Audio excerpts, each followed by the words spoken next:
Welcome to our 5th episode of Places, People, Purpose. Today, we're going to take a look at the Spanish colonization of Panama. The history of Panama is deeply intertwined with the era of European colonization, particularly the Spanish conquest.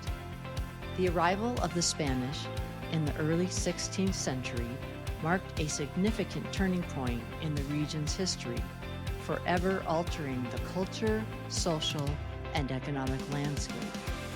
Today, we will delve into the Spanish colonization of Panama, exploring the motives behind the conquest, the impact on indigenous populations, the quest for wealth, and the enduring legacy that still resonates in modern-day Panama. If you are able to visit Panama City, the Bio Museum has some very good information on the Spanish conquest of Panama and the impact on Panama's indigenous people. The Spanish conquest of Panama was primarily driven by a strong desire for gold, wealth, and power. Panama's geographic location offered significant advantages to the Spanish colonizers. Situated at the narrowest point of the Americas, it served as a vital land bridge connecting the Atlantic and Pacific Oceans.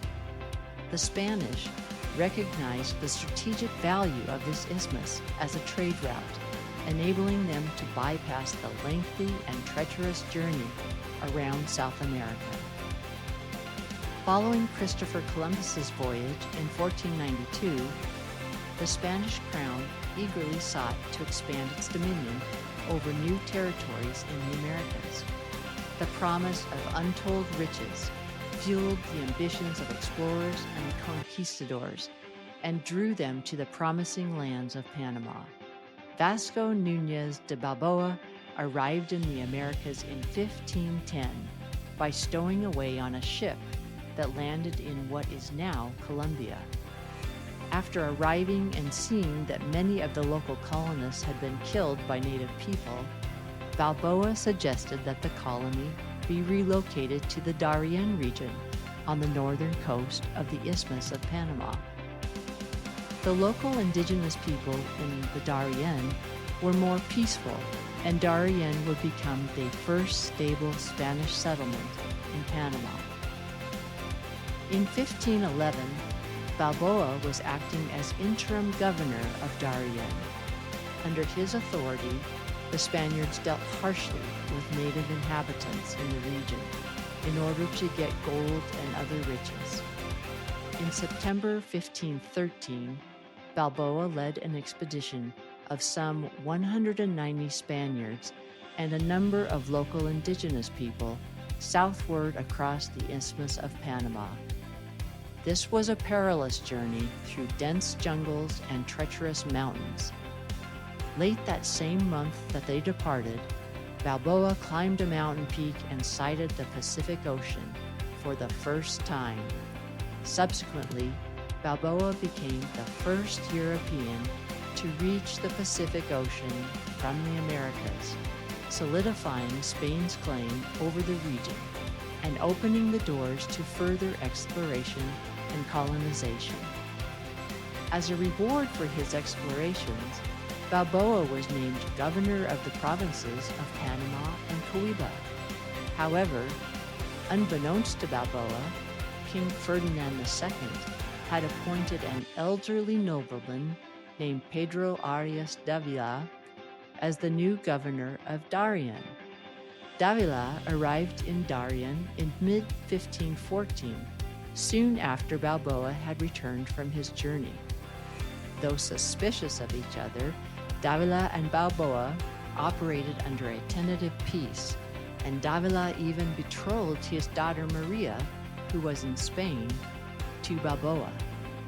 Meanwhile, Davila's enemies had convinced King Ferdinand to send a replacement for him from Spain and order a judicial inquiry into his conduct as the leader of Darien. Suspecting Balboa would speak against him and fearing his influence and popularity, Davila summoned the explorer home and had him arrested and tried for rebellion and high treason. In the highly suspect trial that ensued, presided over by Davila's friend Gaspar de Espinosa, Balboa was found guilty and condemned to death, and he was beheaded in 1519. In the same year that Balboa was beheaded, Davila and 100 other inhabitants made Panama Viejo their home. This was the first permanent European settlement on the Pacific and is now a UNESCO Cultural World Heritage Site. The location was chosen due to its strategic advantages, including its proximity to indigenous trade routes and access to the Pacific Ocean. Panama Viejo grew quickly in importance as a center for trade and commerce. It became a key port for shipping treasures, particularly gold and silver, from the Inca Empire in Peru to Spain. To protect their interests, the Spanish built fortifications and walls around Panama Viejo. The city was surrounded by a defensive wall known as the Camino Real, with watchtowers and cannons strategically placed along its length. These defenses were intended to ward off attacks from rival European powers and pirate raids. Nevertheless, in 1572, the English pirate Sir Francis Drake launched a raid on Panama Viejo, inflicting significant damage. Eventually, the city was rebuilt and continued to thrive. Then, in 1671, Panama Viejo was literally demolished by the English pirate Henry Morgan. The attack was part of Morgan's campaign against Spanish holdings in the Caribbean and Central America. The city was set ablaze, and its structures were looted and destroyed. Following the destruction, the capital of the Spanish colony was relocated to a new site, which is the present-day location of Panama City, and Panama Viejo was largely abandoned. Today, the ruins of Panama Viejo are recognized as an archaeological site of great importance. The remaining structures offer glimpses into the past glory of the city. In 1997, Panama Viejo was designated as a UNESCO World Heritage Site, preserving its historical and cultural significance for future generations. We have some great pictures of Panama Viejo in the show notes, as well as on our website, placespeoplepurpose.com. Please take a look at them if you would like to and get a glimpse of this remarkable piece of history. There are also some links if you'd like to see some additional information on Panama Viejo. Settlements and fortifications in Panama, such as Panama Viejo, helped the Spanish secure their control over a crucial transit point that not only facilitated the movement of goods and resources, but also enabled them to maintain a military presence and protect their interests in the region. The discovery of vast reserves of gold and silver in present-day Colombia and Peru heightened the allure of Panama as a transit point for these valuable commodities. Spanish conquistadors, such as Francisco Pizarro and Hernán Cortés, transported immense amounts of gold and silver through Panama on their journey back to Spain. The port of Colón, on Panama's Caribbean coast, became a bustling center of commerce, where treasures from the Inca and Aztec civilizations were loaded onto ships bound for Europe. As you can imagine, the Spanish colonization of Panama left profound and lasting impact on the country. The extraction of wealth and resources contributed to Spain's economic dominance, but also resulted in the exploitation and suffering of indigenous populations. The arrival of Spanish in Panama had a devastating impact on the indigenous populations. The introduction of European diseases, forced labor, and violent conflicts led to a drastic decline in the native population. Many indigenous communities were decimated, their cultures disrupted, and their lands taken by the Spanish colonizers. Indigenous peoples were forced into labor-intensive activities, such as mining and agriculture, often enduring harsh conditions and mistreatment. As we covered in yesterday's podcast, despite the suffering and loss, indigenous cultures in Panama managed to survive, and their continuing cultures, traditions, and languages are a testament to their resilience during this time of colonial oppression. It could also be argued that the Spanish colonization of Panama laid the groundwork for one of the most significant engineering feats in history, the construction of the Panama Canal. The narrow isthmus that the Spanish once traversed in search of gold became a vital strategic location for trade and transportation.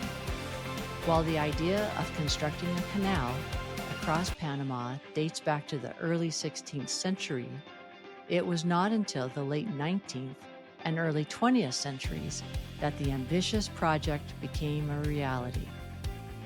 The canal, completed by the United States in 1914, revolutionized global trade, providing a shortcut between the Atlantic and Pacific Oceans. Because there are so many interesting and compelling stories to tell about the history and construction of the Panama Canal, we will have multiple podcasts devoted to this topic. While the Spanish colonization brought significant hardship to Panama, it also left a lasting imprint on the country's cultural heritage and identity. The fusion of Spanish and indigenous cultures gave rise to a unique and vibrant culture. Spanish influence can be seen in the language, religion, architecture, and culinary traditions of Panama. Spanish remains the official language, and Catholicism is the dominant religion. Spanish colonial architecture, with its distinctive balconies and courtyards, can be found throughout the country, particularly in the historic district of Panama City, known as Casco Viejo. The cuisine of Panama is a delightful blend of indigenous, Spanish, and African flavors, incorporating ingredients such as corn, plantains, rice, beans, and tropical fruits.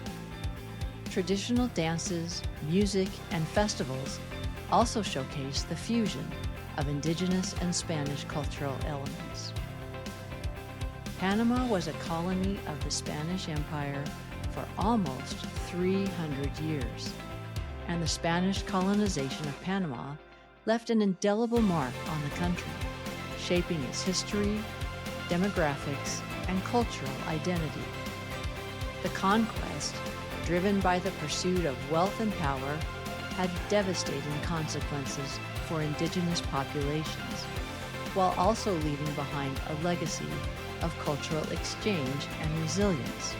In tomorrow's podcast, we'll cover the circumstances under which Panama left the Spanish Empire and became part of Colombia. After that, we'll discover some of the places that make Panama so unique and memorable. So join us tomorrow for our next podcast of Places, People, Purpose, where we create connections to our world.